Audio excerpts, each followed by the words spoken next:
نحمدہ و نصلی علی رسولہ الکریم اما بعد۔ صحیح البخاری کتاب الجنائز باب نمبر 67 حدیث نمبر 1338۔ باب المیت یسمع خفق النعال۔ باب اس بارہ میں کہ میت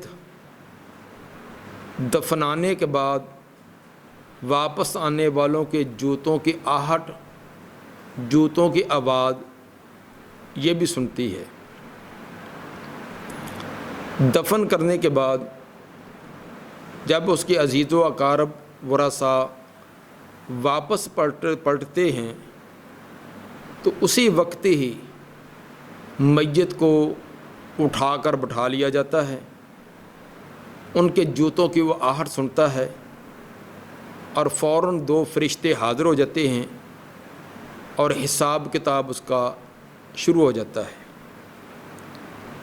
اس میں ایک تو یہ بتلانا مقصود ہے کہ دفنانے کے فوراً بعد ہی حساب شروع ہو جاتا ہے، حتیٰ کہ دفنانے والے گھر بھی نہیں پہنچتے، قبر سے واپس ہی ہٹتے ہیں تو اسی وقت شروع ہو جاتا ہے۔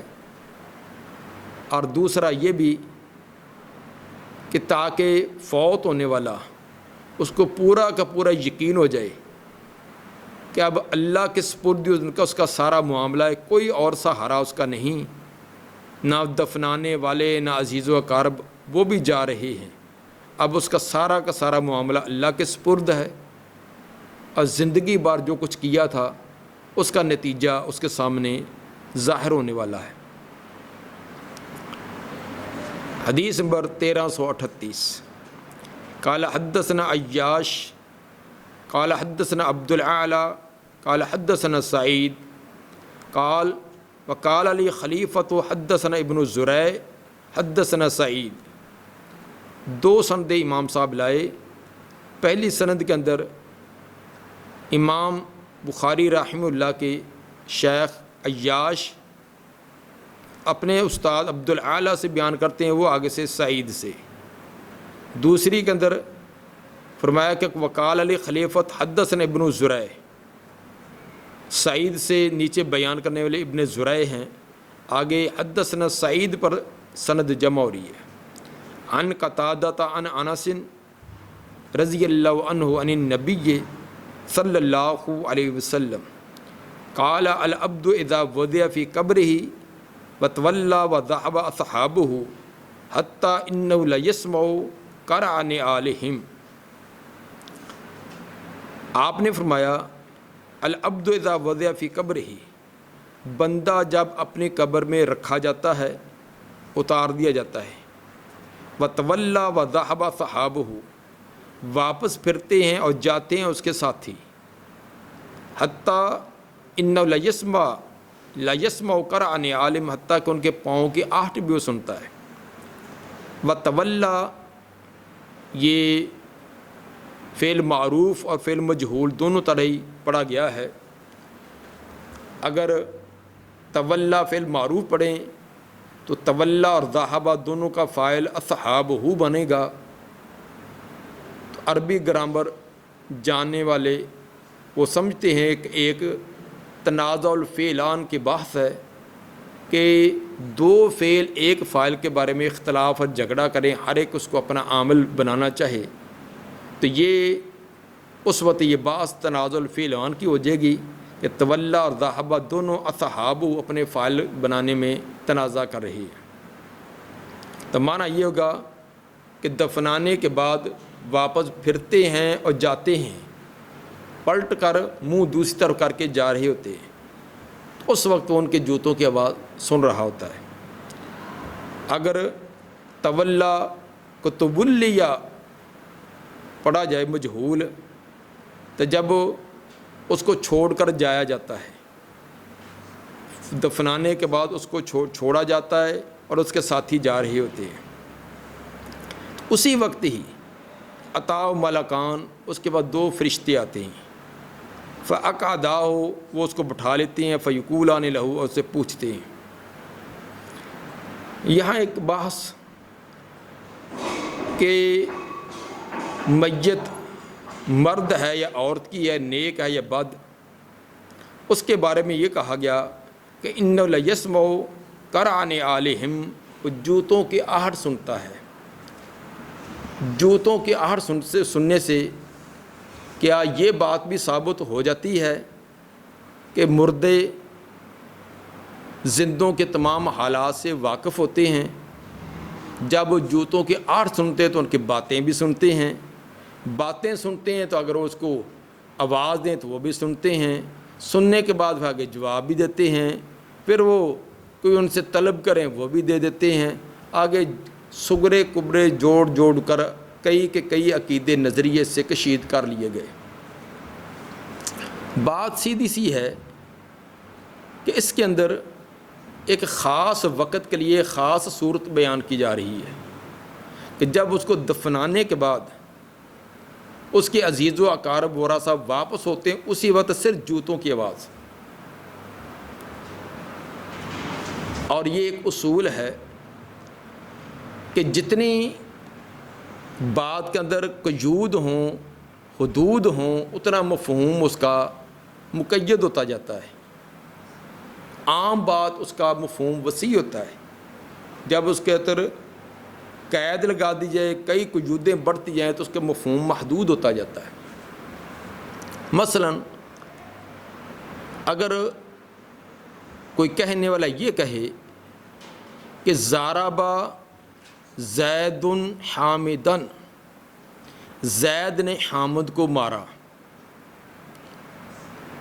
اس میں اگر صرف اتنا کہا جاتا کہ ضربا زید نے مارا، حامدن حامد کا ذکر نہ ہوتا تو اس بات کے اندر بہت عموم تھا۔ صرف یہ بات کہ ضربا زید نے مارا، کس کو؟ حامد کو، اسلم کو، اکرم کو، زید کو، بکر کو، کسی کو بھی، عام بات تھی۔ جب ایک قید لگائی ہے کہ ضربا زید حامدن، اب زید کی مار صرف حامد پر ہی محدود ہو گئی ہے۔ کیا معنی؟ کہ زید نے صرف حامد کو مارا، کسی اور کو نہیں۔ ایک قید اور لگاتے ہیں، ضربا زید حامدن صباحا، زید نے حامد کو صبح کے وقت مارا۔ جب صباحن کی قید نہ تھی، مفہوم وسیع تھا، صبح مارا، شام مارا، دوپہر مارا، عام تھا۔ لیکن جب صباحن کی قید لگائی تو ایک صرف صبح کا ٹائم مقید ہو گیا۔ اور قید لگاتے ہیں، ضربا زید حامدن صباحا فی الغرفہ، زید نے حامد کو صبح کے وقت کمرے کے اندر مارا۔ اگر فی الغرفہ نہ ہوتا، بات عام تھی، مسجد میں مارا، پلاٹ میں مارا، کمرے میں مارا، برآمدے میں مارا، مدرسے کے اندر، مدرسے کے باہر۔ لیکن جب فی الغرفہ کی قید لگائی تو مفہوم اور محدود ہو گیا۔ ایک قید اور لگاتے ہیں، ضربا زید حامدن صباحا فی الغرفۃ امام الاستاد، استاد کے سامنے اس نے مارا۔ 4-5 قیدیں آئیں، اب مفہوم کتنا محدود ہو گیا کہ زید نامی لڑکے نے صرف عمر کو مارا، صرف صبح کے وقت، اور صرف کمرے کے اندر، اور وہ بھی جب استاد وہاں موجود تھے۔ اب جتنی قیود بڑھتی جاتی ہیں، مفہوم اتنا محدود ہوتا جا رہا ہے۔ اگر قیود نہ ہوتی، مفہوم اوپن تھا، عام تھا۔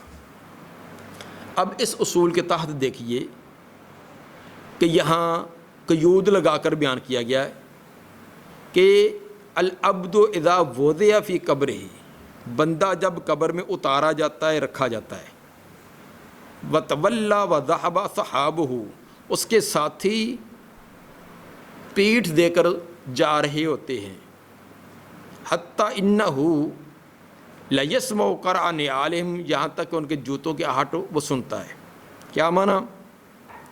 جس کو دفن کیا گیا صرف وہی، باقی قبرستان والے نہیں، اور ہزاروں قبرستان میں مرد عورتیں ہیں، وہ نہیں، صرف جس کو ابھی دفن کیا گیا، وہ بھی ان کے جوتوں کی آواز سنتا ہے، ان کی باتیں نہیں، صرف جوتوں کی آواز. اور کن کی؟ جو دفن کر کے واپس جا رہے تھے، اور وہ بھی اسی وقت. اگر گھنٹہ بعد وہی لوگ واپس آئیں پھر وہ جوتوں کی آواز بھی نہیں سنے گا. تو محدود بات ایک خاص بیان کی ہے کہ دفن جو کیا گیا وہی صرف اس وقت جب وہ واپس پلٹتے ہیں. جب قبر دفنا رہے تھے آوازیں آ رہی تھی، کوئی کہتا ہے مٹی ڈالو، کوئی کہتا ہے فلاں لاؤ، کوئی کہتا ہے یہ کرو، جس طرح کے ہمارے مفت میں مشورے دینے والے بیسیوں ہوتے ہیں قبر پر، وہ بھی نہیں، صرف جوتوں کے بعد، وہ بھی ان کو جو دفنانے کے بعد جا رہے. اور یہ اسی وقت کے ساتھ بات خاص ہے. اس لیے اس سے یہ معنی کشید کرنا کہ وہ سنتے ہیں پھر آگے اس پر بنیاد بنا کر پتن کیا کچھ عقائد بنا لیے. اور ویسے بھی حدیث کے لفظ تو یہ ہیں کہ جب بھی قبر میں رکھا جاتا ہے، اس میں نیک اور بد دونوں کی بات ہے، کیونکہ آگے تفصیل میں آ رہا ہے کہ نیک ہے تو اس کا یہ معاملہ ہوتا ہے، بد ہے تو اس کا یہ معاملہ، تو یہ تو دونوں کے ساتھ ہے. تو پھر عقیدہ یہ ہونا چاہیے کہ قبر کے اندر ہر ایک ہی سنتا ہے، نیک بھی، بد بھی، مومن بھی، غیر مومن بھی، مسلمان بھی، کافر بھی، سب سنتے ہیں. تو پھر عقیدہ یہ بنانا ہے کہ صرف نیک اور صالح سنتے ہیں، اولیاء سنتے ہیں، باقی نہیں، یہ عقیدہ کیوں ہے؟ پھر اس سے آگے بڑھ کر سننے سے آگے ان کو یہ بھی اختیارات دے دیے جاتے ہیں کہ صرف جوتوں کی آواز اور زبان سے نکلے ہوئے الفاظ نہیں، دل کی مرادیں بھی جاننا شروع ہوتے ہیں. مجھے ایک آدمی نے سوال کیا کئی سال پہلے، بڑا جیسے اس کو سوال چڑھا ہوا ہے، بھاگا جیسے بڑے جلدی میں ہوتا ہے. میں نے کہا پتہ نہیں کون سا اہم سوال ہے. حضرت جی ایک سوال. میں کیا بتلائیں؟ کہ مجھے یہ بتلاؤ کہ چادر باندھ کر قبرستان جانا جائز ہے؟ چادر باندھ کر، چادر نیچے سے کھلی ہوتی ہے نا، سائڈوں سے ہی بند ہوتی ہے، کہ چادر باندھ کر قبرستان آدمی جا سکتا ہے؟ میں کہا ہاں، اس میں کیا حرج ہے، جا سکتا ہے. کہتا ہے نہیں جی، میں نے سنا ہے چادر باندھ کر نہیں جانا چاہیے. میں نے کہا وہ وجہ کیوں؟ کہتا ہے کہ سنا ہے کہ مردے نیچے سے دیکھ لیتے ہیں، چادر نیچے سے کھلی ہوتی ہے، مردے نیچے سے دیکھ لیتے ہیں، اس لیے چادر باندھ کر نہیں جانا چاہیے. میں نے کہا اگر مردے کی نظر اتنی تیز ہو جاتی ہے کہ وہ ہزاروں من مٹی کو چیر کر دیکھ سکتی ہے، تو پھر تو شلوار سے بھی دیکھ لے گا. پھر تو شلوار والے کو بھی نہیں جانا چاہیے. شلوار ہو، پینٹ ہو، ٹراؤزر ہو، پھر تو کوئی چیز بھی ہو، تو جو اتنی مٹی کی تہ جمی ہوتی ہے، 5-6 فٹ نیچے اس کو دفنایا ہوتا ہے، مٹی پر مٹی ہوتی ہے، تو وہاں سے دیکھ سکتا ہے، تو پھر ایک کپڑے کی آڑ ہی رہ جائے گی. کیسے عقیدے؟ اور پھر آگے یہ کہ بزرگوں کی قبر پر کوئی آ کر پرندہ بیٹھ جائے تو وہ جانتے ہیں کہ یہ نر ہے یہ مادہ ہے. کیڑا مکوڑا جاتا ہے، جانتے ہیں کہ یہ نر ہے یہ مادہ ہے. کیسے عقیدے، کیسی چیزیں بنائی ہوئی ہے. اس لیے یہ ایک خاص واقعہ ہے. اسی طرح ایک اور واقعہ کلیب بدر کے کنویں کے اندر مشرکین کافرین جو بدر کے جنگ کے اندر قتل ہو گئے تھے، ابو جہل اینڈ کمپنی، جب ان کو گھسیٹ کر ایک پرانے کنویں کے اندر پھینک دیا گیا، تو دوسرے یا تیسرے دن بعد آپ اس کنویں کے اوپر کھڑے ہو کر آپ نے ان سے مخاطب ہو کر کہا تھا کہ جو اللہ نے ہم سے وعدہ کیا تھا کامیابی کا، نصرت کا، وہ تو ہم نے دیکھ لیا، اللہ نے پورا کر دیا. جو تم سے وعدہ تھا ذلت، رسوائی، عذاب، تذلیل، کیا تم نے بھی پا لیا؟ عمر رضی اللہ تعالیٰ نے اس وقت سوال کیا، اللہ کے رسول آپ ان سے بات کرتے ہیں جن کے اندر روح نہیں ہے، مردوں سے بات کرتے ہیں؟ آپ نے فرمایا اے عمر، یہ لوگ اس وقت میری بات تم سے زیادہ سن رہے ہیں لیکن جواب نہیں دے سکتے. اس سے ہی بعض لوگوں نے کشید کر لیا کہ مردے سنتے ہیں. یہ بھی خاص بات ہے. آپ نے فرمایا کہ یہ لوگ جو ابھی کنویں میں گرے پڑے, وہ قیود لگائی, اوپن عام بات نہیں, یہ لوگ جو کنویں میں گرے پڑے ہیں, میری بات, صرف میری بات, تمہاری بات نہیں. اس وقت جو میں کہہ رہا ہوں, اس وقت جو کہہ رہا ہوں, آگے پیچھے بھی نہیں, یہ تم سے زیادہ سن رہے ہیں. اسی لیے تو راوی نے اسی حدیث کے ساتھ جو حدیث بیان کی, زیادہ وضاحت بھی کر دی کہ اللہ نے ان کو ذلیل کرنے کے لیے, زجر و توبیخ کرنے کے لیے, شرمندہ اور ندامت دلانے کے لیے نبی کی بات ان کو سنائی. اور وہاں بات وہی ہے کہ اگر ابو جہل نے نبی کی بات سنی, عتبہ شیبہ نے سنی, تو پھر دنیا کا ہر ایک ہی سن لیتا ہوگا. بڑے سے بڑا کافر بھی, ابو جہل سے بڑا کافر کون ہوگا, اس سے بڑا لعنتی کون ہوگا. تو جب ابو جہل لعین نے سن لی ہے تو پھر تو ہر ایک سنتا ہوگا. تو پھر یہ عقیدہ رکھنا چاہیے کہ ہر چھوٹا بڑا مرد عورت نیک بد وہ سنتا ہے. تو پھر وراثت کی تقسیم, بہن بھائیوں میں اختلاف ہوتا تو جا کر پھر قبر پر سنا دیا کرے, جی بابا جی, ابا جی فلاں میرا حصہ نہیں دیتا, لے کر دو, اماں جی فلاں میرا حصہ نہیں لے کر دیتا, پھر سنا دیا کریں. یہ عقیدے کو کچھ کا کچھ بنا دینا یہ درست نہیں ہے. جو کتاب و سنت کے اندر عقیدہ ہے اسی کو ہی. اور ادھر بھی وہی بات ہے. یہ مجھے نہیں سمجھ آتی, کہتے مردے سنتے ہیں, مردے نہیں کہنا چاہیے, پھر کہہ زندہ ہیں. ادھر مردہ ساتھ سنتے, بھی اللہ کے مطلب مردہ نہ کہو. اگر سنتے ہیں نا پھر ان کو زندہ ہیں اور سنتے ہیں, پھر مردہ کاہے نہ کرو. مردے بھی اور سنتے بھی نقیض ہیں, ان کو جمع کر دیا جاتا ہے. قرآن واضح طور پر یہ بیان فرماتا ہے سورہ نمل آیت نمبر 80 اور سورہ روم کی آیت نمبر 52 دونوں میں, انک لا تسمع الموتى ولا تسمع ثم الدعاء اذا ولوا مدبرین, انک لا تسمع الموتى, اے میرے پیغمبر آپ بھی مردوں کو نہیں سنا سکتے. اور سورہ فاطر کی آیت نمبر 22 میں فرمایا, ان اللہ یسمع من یشاء, اللہ جس کو چاہے سنا دے. جس طرح دفن کرنے والے کو جب اس کے گھر والے واپس آتے ہیں اس کو ان کو جوتوں کی آواز سنا دی. کلیب بدر میں جو مردار گرے پڑے تھے ان کو اللہ نے بات سنا دی, جس کو اللہ چاہے. ان اللہ یسمع من یشاء, اللہ جس کو چاہتا ہے سنا دیتا ہے. وما انت بمسمع من فی القبور, اے میرے پیغمبر جو قبروں میں پہنچ چکے ہیں آپ ان کو نہیں سنا سکتے. یہ قرآن کے نص ہے. بعض اس سے یہ کہتے ہیں کہ سے مردوں سے مراد, جن مردوں کو کہا گیا یہ کافر مراد ہیں, مردے مراد نہیں ہے. تو چلو پھر بھی ہے, تو تشبیہ دی گئی نا. تشبیہ کیا ہے کہ یہ کافر یہ ہے مردہ, جیسے مردہ نہیں سنتا اس طرح ان کو آپ ہزار سنائیں, قرآن سنائیں, اپنے فرمان سنائیں, عقلی نقلی جتنے مرضی دلائل سنائیں, یہ تو مردوں کی طرح سنتے نہیں, جیسے مردہ نہیں سنتے. تو تشبیہ دی جا رہی, مردہ نہیں سنتا تو تشبیہ دی ہے, اگر نہیں سنتا تو تشبیہ دی گئی ہے نا. اسی طرح قرآن نے یہ بیان کیا ہے سورہ مومنون کی آیت نمبر 100 میں, وَمِن وَرَائِهِمْ بَرْزَخٌ إِلَىٰ يَوْمِ يُبْعَثُونَ, اور ان کے پیچھے اس دن تک جب وہ اٹھائے جائیں گے ایک پردہ ہے. جو دفن کر دیا گیا اٹھائے جانے والے دن تک ان کے آگے ایک پردہ ہے. ورا کا معنی آگے بھی ہوتا ہے اور پیچھے بھی, دونوں معنی مراد ہو سکتے ہیں. کہ قبر میں جانے کے بعد میت اور ان لوگوں کے درمیان قیامت تک کے لیے پردہ حائل ہے.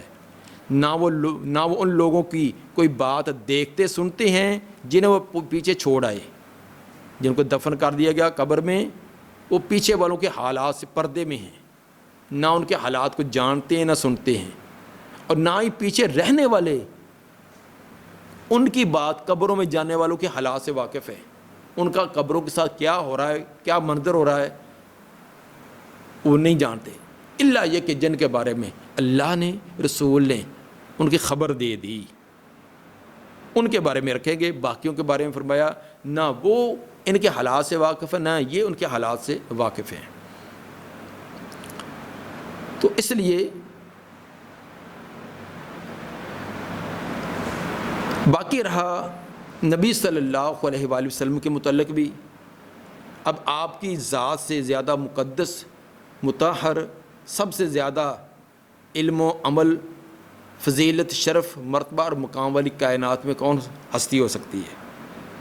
آپ کے بارے میں بھی نبی، یہ سنن نسائی کی حدیث نمبر 1282 اور دارمی کی حدیث نمبر 2816، آپ نے فرمایا کہ ان للہ ملائکہ سیاحین فی الارض یبلغونی من امتی السلام، اللہ تعالیٰ کے کچھ فرشتے زمین میں بہت چلتے پھرتے ہیں، سیاح چلتے پھرتے ہیں، وہ مجھے میری امت کی طرف سے سلام پہنچاتے رہتے ہیں۔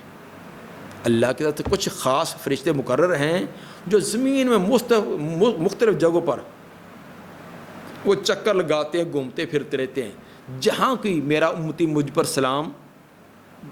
سلام بھیجتا ہے تو مجھے پہنچاتے ہیں۔ یہ صحیح روایت ہے۔ اس سے ثابت ہوا کہ نبی صلی اللہ علیہ وآلہ وسلم کو بھی فرشتے سلام پہنچاتے ہیں۔ تو جب پیغمبر بلکہ سید الانبیاء والرسل، ان کی کیفیت یہ کہ ان کو بھی فرشتے پہنچاتے ہیں، ان کو پتہ چلتا ہے کہ فلاں میرے امتی نے سلام بھیجا ہے، تو باقیوں کے بارے میں کہنا ہے کہ وہ خود سنتے ہیں، یہ کیسے؟ اور وہ حدیث جو اس کے بارے میں ایک بیان کی جاتی ہے کہ من صلی علیہ عند قبری سمیت ہو ومن صلی علیہ نائین ابلغتہ، کہ جو میری قبر کے پاس مجھ پر سلام بھیجے میں اسے خود سنتا ہوں، اور جو دور سے بھیجے وہ مجھے پہنچایا جاتا ہے۔ یہ بالکل موضوع روایت ہے۔ یہ تک شیخ الاسلام ابن تیمیہ رحمہ اللہ نے مجموع الفتاوی جلد 27 صفحہ 241 پر، اور اسی طرح علامہ البانی رحمہ اللہ سلسلہ ضعیفہ حدیث نمبر 203 کے تحت اس پر پوری تفصیل سے بات کی ہے اور ثابت کیا کہ یہ بالکل موضوع اور اپنی طرف سے گڑی ہوئی روایت ہے، اس کا کوئی ثبوت نہیں ہے۔ اس سلسلے کے اندر اگر آپ مطالعہ کرنا چاہتے ہیں تو آلوسی زادہ کی کتاب الآیات البینات فی عدم سماع الاموات، وہ بہت اچھی کتاب ہے، شیخ البانی نے اس کا مقدمہ بھی لکھا ہوا ہے۔ تو بہرحال ثابت یہ ہے کہ جو فوت ہو گیا اس کا آخرت کے قبر کے ساتھ، برزخ کے ساتھ اس کا تعلق ہے، دنیا کے ساتھ کے معاملات کا اس کا علم نہیں۔ اور قرآن تیسرے پارے کے ابتدا کے اندر حضرت عزیر علیہ السلام کا واقعہ کتنا بالکل واضح ہے کہ عزیر علیہ السلام ایک جگہ اپنا سامان وغیرہ اتار کر آرام سے لیٹے ہیں، او کالذی مر علی قریۃ وہی خاویۃ علی عروشہا، جس سے آگے پورا تفصیلی واقعہ، خلاصہ اس کا یہ ہے کہ تعجب سے پوچھا کہ یہ پوری کی پوری بستی تباہ و برباد ہو چکی، ختم ہو چکی، نام و نشان ختم ہو چکا، یہ اللہ کیسے زندہ کرے گا؟ اللہ نے فرمایا کہ میں ابھی آپ کو دکھلاتا ہوں کیسے زندہ کروں گا۔ وہ درخت کے نیچے لیٹے ہیں، تو لیٹے لیٹے اللہ نے روح قبض کر لی، فوت ہو گئے۔ 100 سال بعد زندہ کیا، 100 سال زندہ ہونے کے بعد اللہ نے پوچھا کم لبثت، اے میرے پیغمبر کتنا عرصہ ٹھہرے؟ کہ حضرت عزیر علیہ السلام پیغمبر ہیں، وہ کہتے ہیں لبثت یومن او بعض یوم، ایک دن یا آدھا دن۔ اللہ تعالیٰ نے فرمایا نہ ایک دن نہ آدھا دن، بل لبثت مئۃ عام، 100 سال تم یہاں ٹھہرے ہو۔ اپنا کھانا دیکھو، وہ بھی ابھی تازہ اسی طرح ہے۔ چلو اپنے گدھے کو دیکھنا، گدھا سواری جو چرنے کے لیے چھوڑا تھا، اللہ نے حکم دیا، ہڈیاں جہاں کہیں پڑی تھیں تمام ہڈیاں باغی آ رہی ہیں، گدھے کا پنجر بن گیا ہے، دیکھتے دیکھتے گوشت چڑھ گیا ہے، چمڑا پر چڑھ گیا، ہنہناتا گدھا کھڑا ہو گیا ہے۔ ہاں اب بتلا بھی کر لیا یاد یہ زندہ، یا اللہ بالکل مجھے یقین تو پہلے بھی تھا، لیکن اب عین آنکھوں سے دیکھا، مشاہداتی۔ اب دیکھیے کہ حضرت عزیر علیہ السلام 100 سال فوت ہوئے رہے، لیکن اللہ تعالیٰ نے پوچھا کتنا عرصہ رہے، کہتے ایک دن یا آدھا دن۔ تو جب ایک پیغمبر کو نہیں پتا فوت 100 سال ہوئے رہے ہیں، کہتے ہیں ایک دن یا آدھا دن۔ یہ قرآن کا واقعہ ہے، 15ویں پارے میں سورہ کہف ہے۔ اصحاب کہف اتنے نیک سالے جن کے نام پر اللہ نے سورت نازل کی، سوئے ہیں غار میں جا کر، فوت بھی نہیں ہوئے، زندہ ہیں، کروٹیں بدلی جا رہی ہیں، یہ قرآن بیان کرتا ہے۔ عرصہ طویل کے بعد اٹھے ہیں، اللہ تعالیٰ نے اٹھایا ہے، آپس میں بات چیت شروع ہوگی، یارو کتنا عرصہ ہم ٹھہرے ہیں، ایک کہنے لگا ایک دن، دوسرے نے کہا نہیں یار ایک دن کہاں ہے، آدھا دن، وہ آپس میں ایک دن اور آدھے دن پر جھگڑا کر رہے ہیں۔ اللہ تعالیٰ نے خبر دی، وہ تو 309 سال سوئے رہے، 309 سال سوئے رہے ہیں، فوت نہیں ہوئے، روح جسم میں موجود ہے، کروٹیں بدل رہے ہیں، صرف نیند غالب ہے، سوئے 309 سال، کہتے ہیں ایک دن ہے آدھا دن۔ تو جب ان سے بڑے ولی کون ہوں گے جن کے نام پر اللہ تعالیٰ نے پوری قرآن کا اندر صورت نازل کی، تفصیل سے ان کا واقعہ بیان کیا، وہ فوت بھی نہیں ہوئے، زندہ ہیں، صرف نیند ہے، تو ان کو پتہ نہیں کتنے دن، کتنی راتیں، کتنے مہینے، کتنے سال، کتنی صدیاں بیت گئی۔ تو جب روح نکل جائے پھر کیسے پتہ؟ اس لیے ایسے عقیدے بنا کر پھر اس پر اور بنیادیں قائم کر کے اپنے عقیدے کو خراب کرنا، فاسد کرنا، یہ درست نہیں ہے۔ سیدھی سی بات جو اس کے اندر بیان کی جا رہی ہے کہ مردے کو دفن کرنے کے بعد فوراً اس کا حساب شروع ہوتا ہے، اتنی جلدی شروع ہو جاتا ہے کہ واپس پلٹنے والوں کے جوتوں کی آہٹ بھی ابھی اس کو سنائی دے رہی ہوتی ہے۔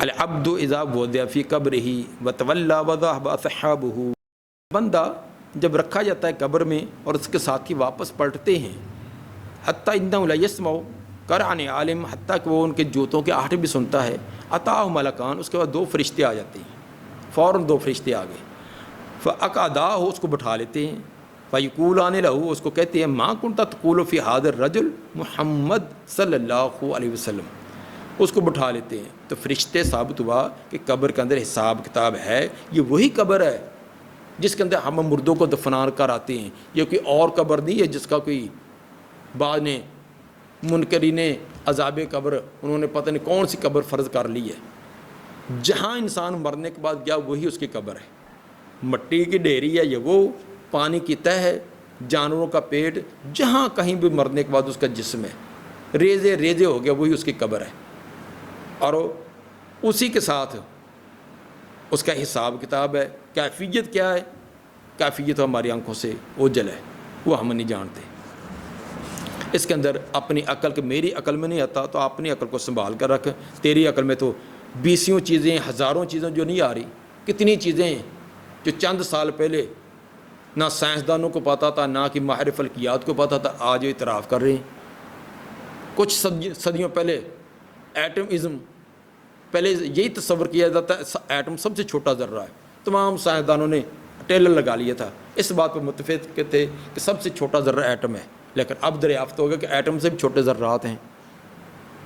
اسی طرح کتنے سیارے، کتنے ستارے دریافت بعد میں ہو رہے ہیں، ان کی حرکات و سکنات، زمین کے کئی خطے سال ہا سال، کتنی صدیوں سے لوگ ان کو خبر بھی نہیں تھی کہ یہ بھی کوئی علاقے ہیں، وہ جزیرے بعد میں دریافت ہوئے۔ انسان کی اپنی جسم کے اندر نظام کیسا ہے، اس کی حقیقت اب تک انسان نہیں جان سکا۔ آنکھ کے اندر کتنے کیمرے لگے ہوئے ہیں، کتنی جلدی سے وہ تصویر لیتی ہے، آگے سے دماغ کو پہنچاتی ہے، دماغ کیسے فیصلہ کرتا ہے، کیسے آگے حکم دیتا کہ سینکڑ کے کئی ہزارویں حصے سے بھی تیز رفتاری سے کام ہوتا ہے، کیسے چل رہا ہے، یہ انسان سمجھنے سے قاصر ہے۔ انسان تو اپنے حالات کا پتہ نہیں اس کو، تو کہے کہ میری عقل میں نہیں آتا، تیری عقل میں تو اور ہزاروں چیزیں بھی نہیں آتی۔ فَيَقُولَانِ لَهُ مَا كُنْتَ تَقُولُ فِي هَذَا الرَّجُلِ محمد صلی اللہ علیہ وسلم، تو کیا کہتا تھا اس آدمی کے بارے میں، یعنی حضرت محمد صلی اللہ علیہ وسلم کے بارے میں؟ فیقول، وہ آگے سے کہتا ہے اشہد ان عبداللہ و رسول، میں گواہی دیتا ہوں کہ وہ اللہ کا بندہ، اللہ کے بندے اور اللہ کے رسول ہیں۔ یہاں بھی بعض لوگوں نے طرح طرح کے عقیدے بنا لیے کہ ھذا الرجل، ھذا کے اسم اشارہ قریب کا ہوتا ہے، تو ثابت ہوا کہ حضرت محمد صلی اللہ علیہ وسلم قبر کے اندر موجود ہوتے ہیں۔ حالانکہ ھذا یہ لازمی نہیں کہ اسم اشارہ قریب کے لیے ہو، اسم اشارہ بعید اور قریب ایک دوسرے کی جگہ استعمال ہوتے ہیں۔ ذالک الکتاب، ذالک اسم اشارہ بعید ہے اور اس کو قریب کے لیے استعمال کیا گیا ہے۔ اور حاضہ یہ اس کو معہود فی ذہن، ذہن کے اندر جو حاضر ہوتا ہے نا تصور، اس کی طرح اشارہ کیا گیا ہے کہ جس طرح یہ بخاری کی حدیث نمبر 7 شروع میں لمبی حدیث ہرقل والی گزری ہے، تو جب ہرقل کے دربار کے اندر خط آپ کا گیا تھا تو اس نے وہاں جو قریشی لوگ تھے ان کو طلب کیا، طلب کرنے کے بعد ابو سفیان ان کا مخاطب ہوا، باقیوں کو پیچھے بٹھایا، تو اس وقت حبشہ کے اس کے نجاشی نے کیا پوچھا تھا، ایکم اقرب نسبا بہذا الرجل الذی یزعم انہ نبی، تم میں سے اس نبی کے سب سے زیادہ قریبی نسب رشتہ داری میں کون ہے؟ حالانکہ حاضہ کا اسم اشارہ قریب ہے، جبکہ آپ اس وقت مدینہ میں تشریف فرما ہیں، اور نہ ابو سفیان آپ کو حاضر مان رہا کیونکہ وہ تو اس وقت مسلمان بھی نہیں تھا، نہ وہ حبشے کا بادشاہ نجاشی ہے وہ آپ کو حاضر مان رہا، لیکن حاضہ کا اشارہ کیا ہے، تو یہ لازمی نہیں ہوتا، بلکہ آگے دیکھ لیں بات واضح آ رہی، فیقول وہ مومن آدمی، کیونکہ مومن کا آگے جواب ہے نا، مومن جواب دیتا اشہد انہ عبداللہ، میں گواہی دیتا کہ وہ اللہ کے بندے ہیں، انہ ضمیر جو یہ غائب کی ہے، تو اگر آپ حاضر موجود ہوں وہاں تو یہ کہیں کہ میں گواہی دیتا ہوں کہ یہ حاضر جو شخصیت ہے یہ اللہ کے بندے اور اللہ کے رسول ہیں، لیکن جب کہ انہ ضمیر غائب کی ہے تو ثابت ہوا کہ حاضر راجل سے مراد اشارہ قریب کا نہیں ہوتا۔ اشہد انہ عبداللہ ورسولہ فیقال انظر الی مقعدک من النار، اس کو کہا جاتا اب دیکھ اپنا ٹھکانہ، پہلے آگ والا ٹھکانہ دیکھ، اگر تو نیک صالح اعمال صحیح عقیدہ نہ رکھتا تو تیرا ٹھکانہ یہ جہنم والا تھا پہلے، ابدلک اللہ بہ مقعد من الجنہ، اب اللہ نے تجھے ٹھکانہ بدل کر جنت میں بنا دیا، تاکہ اس کو پتہ چلے کہ اللہ کا کتنا بڑا انعام ہوا ہے۔ اگر یہ صحیح عقیدہ، صحیح عمل، کتاب و سنت اس کی پیروی میں نہ کرتا تو میرا انجام وہ جہنم والا ہوتا، اب اس سے اللہ نے مجھے بچا کر جنت میں بھیج دیا ہے، اس کو اس کی قدر ہو، اس کے قدر شان مرتبہ مقام اس کے سامنے واضح ہو۔ قال نبی صلی اللہ علیہ وسلم فیراہما جمیعا، آپ نے فرمایا کہ وہ دونوں ٹھکانے برابر دیکھتا ہے، یہ والا بھی وہ والا بھی، دونوں نظر آ رہے ہوتے ہیں۔ وَأَمَّا الْكَافِرُ أَوِ الْمُنَافِقُ، رہا کافر یا منافق، فَيَقُولُ لَا أَدْرِي، اس سے پوچھا جاتا کہتا میں کوئی نہیں جانتا، کُنْتُ أَقُولُ مَا يَقُولُ النَّاسُ، میں نے وہی بات کہی جو لوگ کہتے تھے، لوگ کہتے کھاؤ پیو گلچھرے اڑاؤ، اے جہان مٹھا اگلا کنے ڈٹھا، ایسے مولویوں نے باتیں بنائی ہے، مرنے کے بعد کوئی حشر نشر نہیں ہے، کوئی قبر کا عذاب نہیں، کوئی حشر کا عذاب نہیں، تو لوگ کہتے تھے، میں نے کہا ٹھیک ایسے ہی ہے۔ فیقال کہا جاتا ہے لا دریتا ولا تلیتا، نہ تو نے سمجھا اور نہ تو نے پیروی کی، نہ خود آسمان سے وحی کے ذریعے جو تعلیمات بھیجی گئی تھی ان کو پڑھنے کی کوشش کی، تو نہ کسی صاحب علم سے کوئی پوچھا ہی عقیدہ عمل، اللہ کی رضا کیسے حاصل ہوتی ہے، جنت میں کیسے جایا جاتا ہے، جہنم سے کیسے بچا جاتا ہے، کسی پوچھا بھی نہیں۔ 24 گھنٹے تجھے روپیہ پیسہ درم و دینار روپے پیسے کے پیچھے پڑا رہا، ثم یضرب بمطرقۃ من حدید ضربۃ بین اذنیہ، پھر اس کے دونوں کانوں کے درمیان پیشانی سر میں زوردار ایک ہتھوڑا مارا جاتا ہے، مطرقہ لوہے کا ہتھوڑا مارا جاتا ہے، ضربۃ بین اذنیہ دونوں کانوں کے درمیان سر کے چوٹی پر، فیصیح صیحۃ چیختا ہے ایسے چیخنا، یسمعها من یلیہ الا الثقلین، ثقلین کے علاوہ جنوں انس کے علاوہ باقی سب اس کی چیخ و پکار سنتے ہیں۔ ثقلین وہ دو مخلوقیں جو اللہ کے احکام کے مکلف ہیں، جن اور انسان، جنوں انس کے علاوہ باقی ساری مخلوق اس کی چیخ و پکار کو سن رہی ہوتی ہے۔ دعا ہے کہ اللہ تعالی ہمیں صحیح عقیدہ اپنانے کی، اس کے مطابق عمل کرنے کی توفیق عطا فرمائے۔ سبحان ربک رب العزت عما یصفون والسلام علی المرسلین والحمد للہ رب العالمین۔